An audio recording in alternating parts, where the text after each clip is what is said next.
Hello and welcome to a video on the election of 2017 in the UK.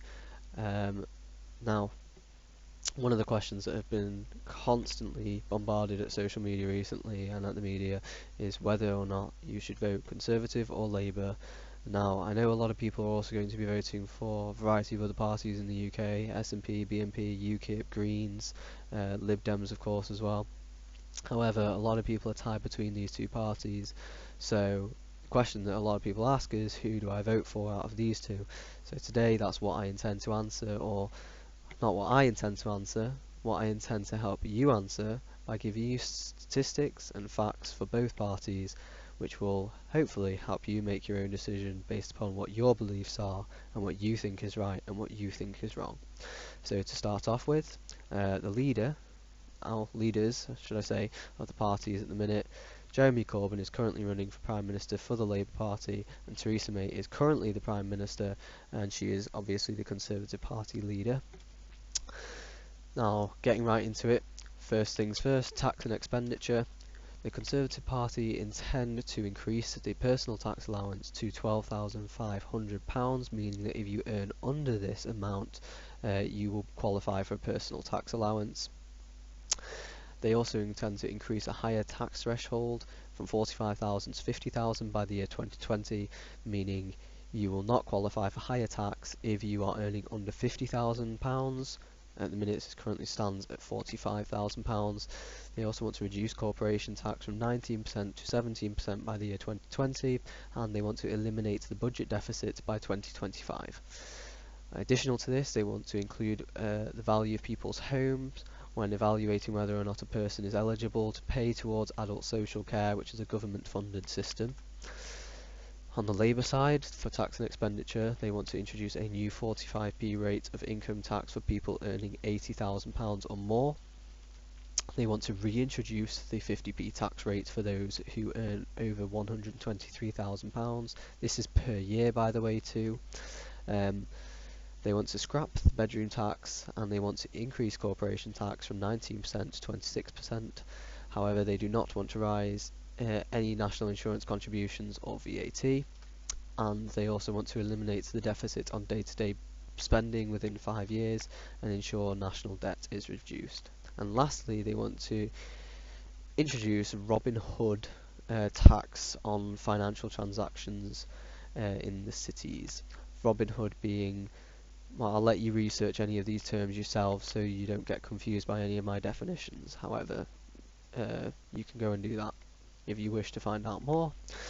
Their next policies are all on Brexit. So for the Conservative Party, they wish to exit the European Single Market and Customs Union, and they want to vote in both houses of Parliament for a final agreement on Brexit, and they want to agree terms of future partnership with the EU within 2 years, finally convert EU law to UK law and allow Parliament to amend, repeal or improve these said laws. Oops, sorry, not finally. They also want to remain signatories on the European Convention of Human Rights, allowing them to have their say. However, Labour want to do things differently and want to launch a fresh negotiating priority scheme, basically emphasising retaining access to the single market and customs union for Europe. They also want to guarantee existing rights for EU nationals in Britain, and they want to no cap on immigration. They also want international students to be included in immigration figures, and want to crack down on fake colleges. Again, another term I will let you do your own research into if you so wish. On the housing front, the Conservatives want to invest in 1 million new homes by 2020 and a further 500,000 by the year 2022. Again, they want to include the value of people's homes in the means test for whether people are liable to contribute for a cost of adult social housing that was mentioned earlier, and they want to halve the amount of rough sleepers through the duration of Parliament and hopefully eliminate rough sleepers by 2027. Rough sleepers meaning homeless, basically. Labour, however, want to implement rent controls which will limit the rises to the rate of inflation. They also want to give exclusive powers to the Mayor of London to help Londoners who currently struggle with rent. They want to make 3-year tenancies a norm in the UK. They also want to put a ban on letting agent fees and want to bring in new consumer tenants' rights and new landlord licensing schemes. They want to invest in 1 million new homes over the 5 years in Parliament. These include 100,000 social homes every year and low-cost housing for first-time buyers. They also want to scrap the right to buy and the bedroom tax. And finally, they want to make 4,000 additional homes available for rough sleepers or the homeless again. On the education front, the Conservative Party wants to increase the overall school budget by 4 billion by the year 2022. They, however, do want to end universal free lunches for infants, but want to replace that with free breakfast for all primary school children. They want to also lift the ban on grammar schools and make sure that all 11-year-olds know their timetables off by heart. Additional to this, for the Labour Party, they want to scrap all the tuition fees for the universities. However, do note that this does not apply to maintenance grants, which will be reintroduced on a separate loan scheme as they are at the current situation. They also want to eliminate upfront costs for colleges and further education, and want to reverse the cuts to state schools. They also want to review SATs for ages 7 and 11 and eliminate tests for 4 and 5-year-olds and give £90 million per year for counselling of children. Finally, they also want a national education service to help mothers back into work by filling the gap in between childcare and maternity leave. Oh, and one last thing, sorry, as well. They want to give direct funding for nurseries in the UK. One of the biggest topics of debate, the NHS. For the Conservative Party, they wish to increase £8 billion of expenditure on the NHS throughout their Parliament ruling. They want no one who owns less than £100,000 in assets to pay for healthcare. This value currently lies at £23,250. They also want to means test at home care in the implementation that it currently is in. And they want to recruit 10,000 mental health professionals, and following up on the mental health topic, they also want to include this in 1 million first aiders general training. On the NHS front, for the Labour Party, they want to reverse the £22 billion hospital cuts programme. They also want to spend £6 billion extra per year, adding up to a total of £30 billion extra pounds on the NHS. They also want to take 1 million people off waiting lists across the UK and guarantee treatment within 18 weeks. They also want to reverse NHS privatisation in certain sectors and invest £250 million per year on child's health, or children's health services rather. They also want the National Care Service to be introduced at £3 billion per year, and to give all NHS facilities free parking. In terms of worker payments, the national living wage should be reaching 60% of average earnings by 2020. According to Conservatives, that's what they would want to do. They would also want to introduce a right to ask employers for up to a year of unpaid leave to care for relatives, and they'd also want the same rights for workers after Brexit as what is currently in place within the EU. They also want to introduce something called returnships, which are basically a in-between for mothers going back to work after having a baby, and they want the workers to have the same rights as shareholders on a company's future to be able to see what the future of the company is. Labour wants to ban 0-hour contracts and have plans to raise the state's pension beyond the age of 66.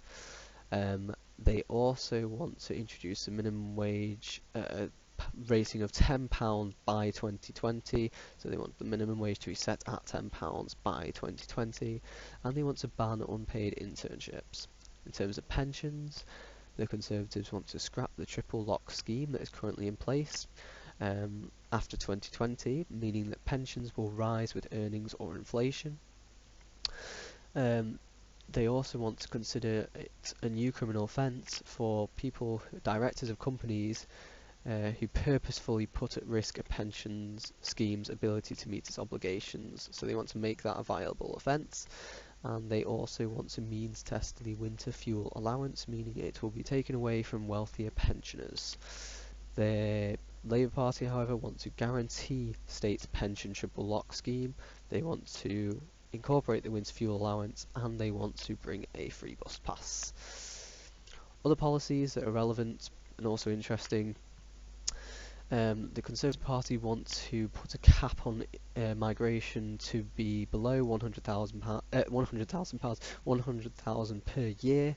They want to abandon plans for the Leveson inquiry that is currently going through on media standards.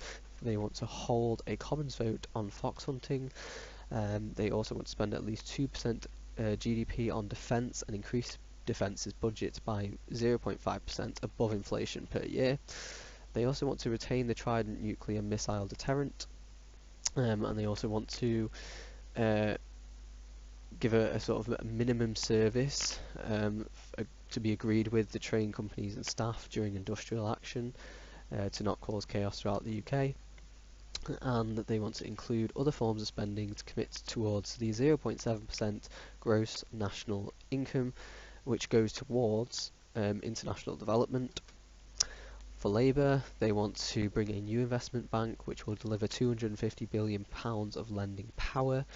They want to bar high street banks from shutting their banking services in necessary areas. They also want to create a Ministry of Labour, and they want the maximum pay ratios in the public sector to be 20:1. They also want 10,000 more police officers, and they want to repeal the Trade Union Act.